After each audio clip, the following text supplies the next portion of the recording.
Welcome back, ladies and gentlemen. We are on the eve of the global release. Some of you may already have the game in your hands by the time you see this video.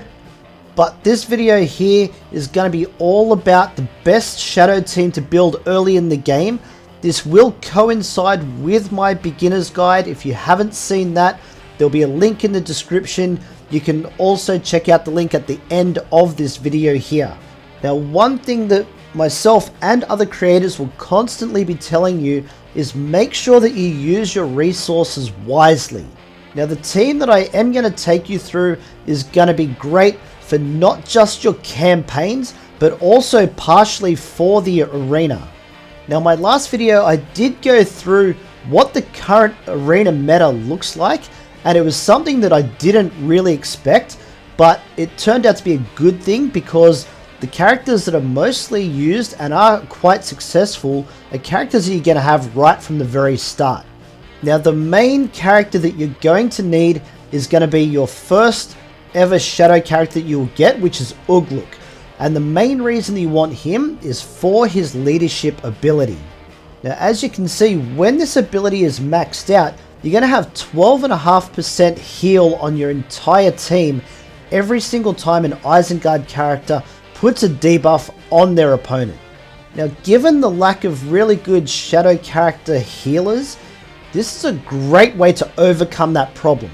Now, obviously you're going to need more Urukai in this team to make that work, so you're also going to be using Morher and Dunhar in this team.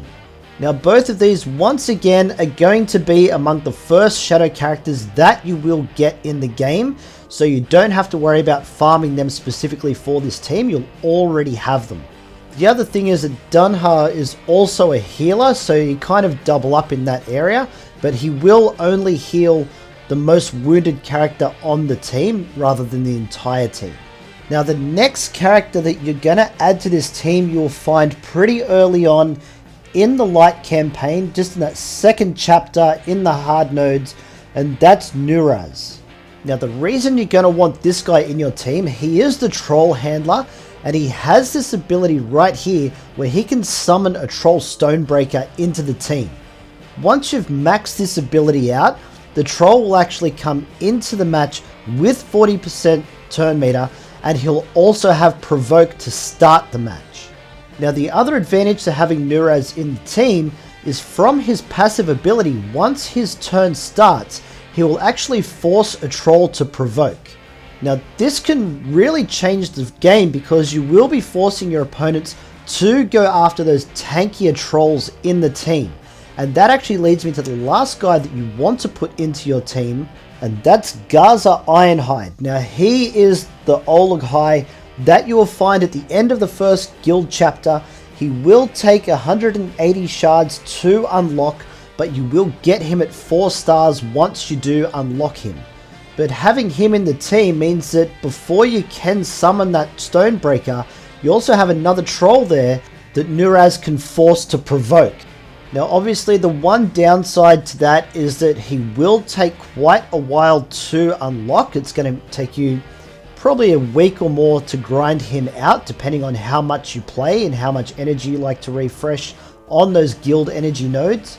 The character that you could use in the meantime, once you get to that second chapter of the guild missions, the first character you'll unlock there is Grimper, the Goblin Thrasher.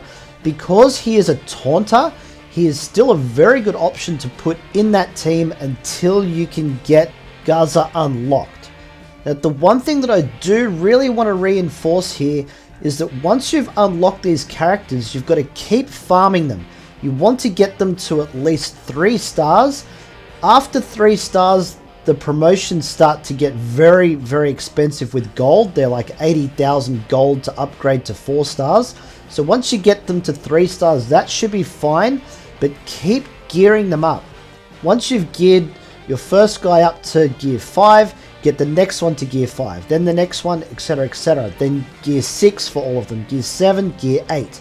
Don't stop gearing up your characters, because that's when you're going to start to fall behind. When you first start the game, you will be overwhelmed with all the different characters in there. You're going to want to unlock everybody, and unlocking them is fine. You just have to remember that you're not going to have the resources to gear everybody up.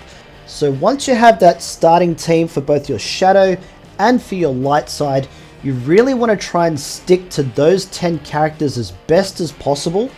But now that the release is here, hopefully we're going to get a few more game modes put in, a few more features that are going to allow us to get more gold, more gear, all of those kinds of things so that we can build more teams, especially coming up to the raids, because you never know what characters might be more effective than others.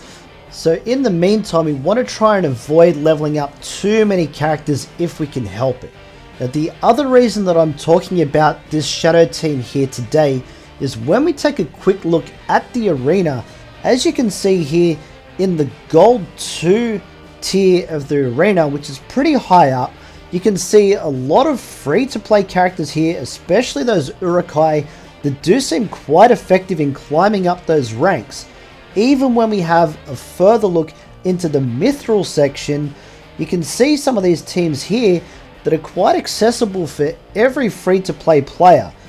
I just want you guys to understand that you don't have to be a whale in the early part of the game to see some success.